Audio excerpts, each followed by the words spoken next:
In this video you can join me as I fly from London Heathrow to Vancouver in one of BA's 777s in Club World. And if you stick around to the end of the video, I'll share with you how my wife and I booked these flights, Heathrow to Vancouver return BA Club World, for only £425 each. If you're flying business with BA, you can choose from 3 different lounges. Our flight was leaving from the B gate, so we went to the B gate lounge, which out of the 3 is normally the quieter one. It's a nice lounge. It has a lot of different types of seating. If you want to sit in the sort of bar area, or if you want to just sit in a nice seat overlooking the runway.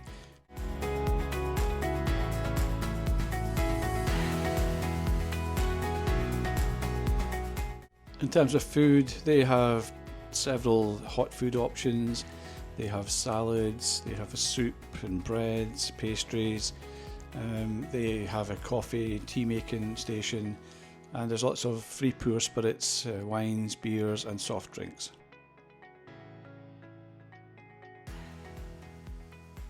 They also have some showers, however you cannot pre-book these are first come first served.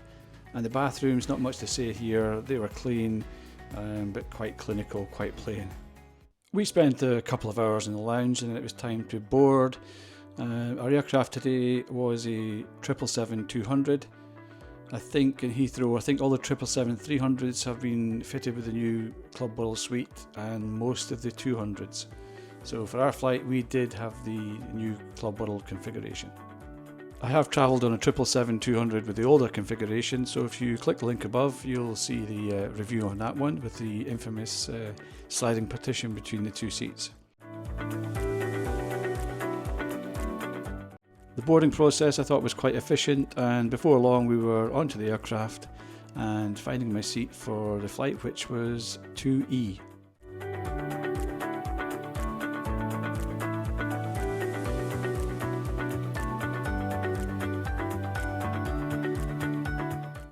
We were offered a pre-takeoff drink choice of orange juice, water or champagne.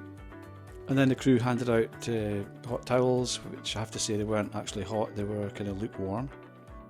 They then handed out menus and started taking our meal orders as well as our after takeoff drink order. Smart devices should have the flight safe mode feature enabled now. Not long after takeoff we were served our after takeoff drink. I chose a mocktail Fizzberry. I was picking up a hire car in Vancouver when we arrived. Something to bear in mind, I don't know if it's the same for all 777-200s with the new Club World suite, but the middle overhead bins in rows 1, 2 and 3 you couldn't use. They weren't available to use, and so everyone had to put their stuff into the side above the window, which was quite a tight squeeze. I've flown several times in BA's new Club World cabin. I have to say I really like the seat. I think it's well laid out, quite spacious and overall quite a good product. When you board, on your seat you'll find your pillow as well as this bag which contains your blanket and also a very thin mattress topper. Legroom, I'm 5'9" and this is a seat in the fully upright position with my legs sort of stretched out, and there's still plenty of room at my feet. If you've flown in the old BA Club World cabin, then you'll know storage is a huge issue in that configuration. Thankfully for the new Club World suite, this is not an issue. Here you can see the main storage bin. Inside this area you have a USB-A connector and you also have a multi-plug socket. You will also find your remote control for your infotainment system. This can be pulled out, it's on an extendable cord. And finally, at the right hand side you'll find your connecting point for your BA provided headphones as well as another USB-A connecting point. I did like the fact that when you had your headphones connected you could still close the lid to this compartment. Next to this you have a smaller compartment which is useful for if you have AirPods or storing your passport, for example. You also have another compartment where you'll find your complimentary bottle of water and your Amenity kit with a mirror, and we'll talk about the Amenity kit later in the video.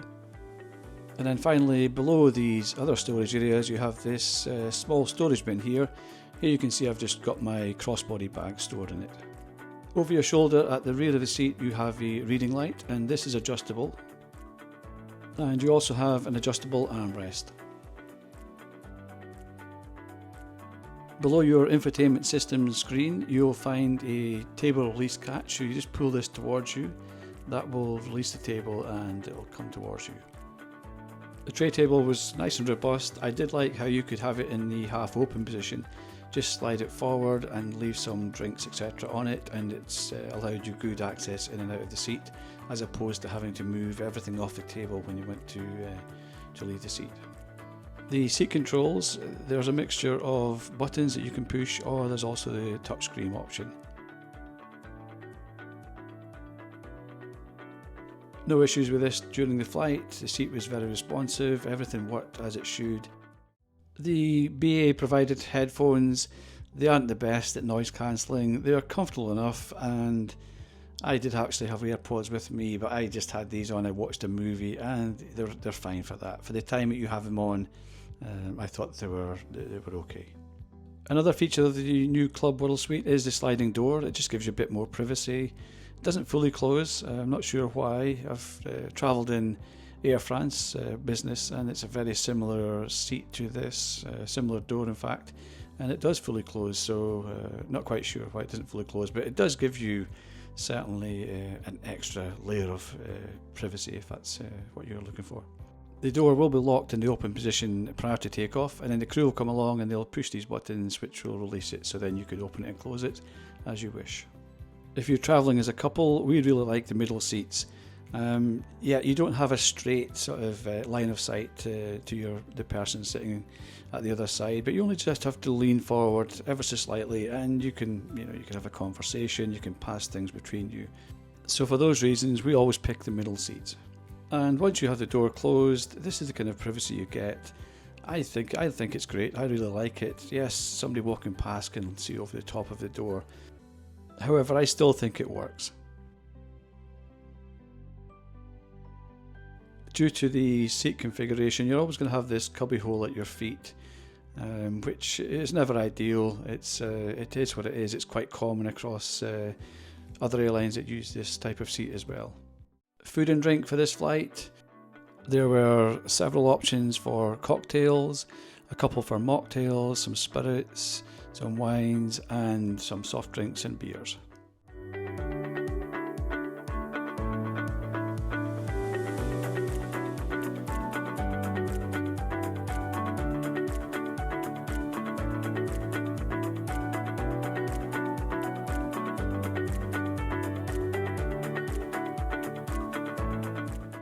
Our flight was an evening flight. We took off at 5:15 p.m.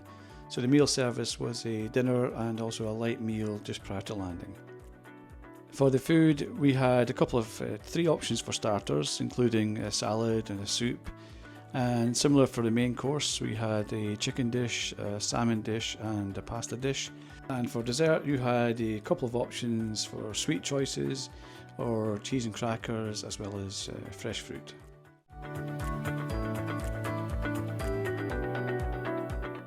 For my starter, I chose the roasted red pepper soup with garlic and herb croutons. This was also served with a warm bread roll, which consisted of 3 different types of bread. Overall, the food was nice and warm when it was served, really nice flavour, and I did enjoy the starter. And here you can see the starter my wife had, which was the buffalo mozzarella dish. For my main, I went for the mushroom and kale stuffed chicken with creamed potatoes, a herb jus, and some greens. Once again, no complaints here. It was nice and warm. I thought the chicken was nice and really enjoyed it. And finally, for my dessert, I went for the lemon meringue bar. This one wasn't too sickly, and the portion was just a nice size.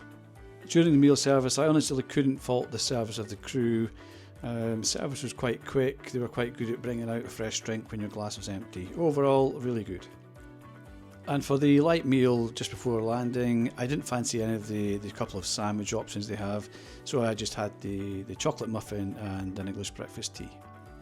In addition to the dedicated meals, there's also a self-service bar area within the business cabin where there's some wines and there's some sandwiches, small snacks, soft drinks, etc. The onboard infotainment system, I think the BA's offering is pretty good as comparative to other airlines I've flown with. You have movies, TV choice, audio, games. We flew in June, so they have the sort of monthly arrivals. They have the box sets. The screen itself was quite reactive, and overall, I'm not a massive movie watcher on flights. I'll normally just watch one movie, and there's always something that I find it's suitable for me. The system is quite good if you're watching a movie and you want to jump to, I don't know, the moving map or something, and then you want to go back to the movie. It will allow you to pick up where you left off. Also, if English is not your first language, then they also have different language options available. The Club World Suite, the seat is a full lie-flat bed measuring 6 foot 6 inches. On the older Club World, it's only 6 feet. I managed to sleep okay. One difference you'll notice between the new and old BA Club World is the cubby hole. You don't have that in the older design, and it is a wee bit restricted in your foot area. Now let's check out the Amenity kit. The kit is supplied by the White Company, and it contains the usual sort of items. There's an eye mask, a pair of socks, a dental kit, earplugs, and then you have 3 small items. These include a lip balm, a spray that is supposed to help relax you and help you sleep, as well as a skin moisturiser. The loos in the Club World cabin, they were always kept nice and clean and tidy, and they had the usual sort of hand soaps, moisturisers, etc. available. Similar to the bathrooms in the lounges at Heathrow, nothing flash, nothing fancy, but clean. I mentioned at the start of the video we only paid £425 each to get these return flights from London to Vancouver, and to do that we used a BA companion voucher. This is something you get if you have one of the BA American Express cards. I do have a longer video on the companion voucher if you click the link above. But we used 180,000 Avios and, as I said, £425 cash to get these flights. Essentially, with the companion voucher, it's a 2-for-1, so only one person pays the Avios. You both pay taxes. That was the £425 each in cash. Another big benefit of the companion voucher is BA add-on the regional connection. So for us, Aberdeen down to Heathrow, there's no additional Avios, no additional cash required. I do hope you've enjoyed this video. If you have, please consider hitting a thumbs up, give the video a like, and also subscribe so you don't miss any future content. Thanks for watching.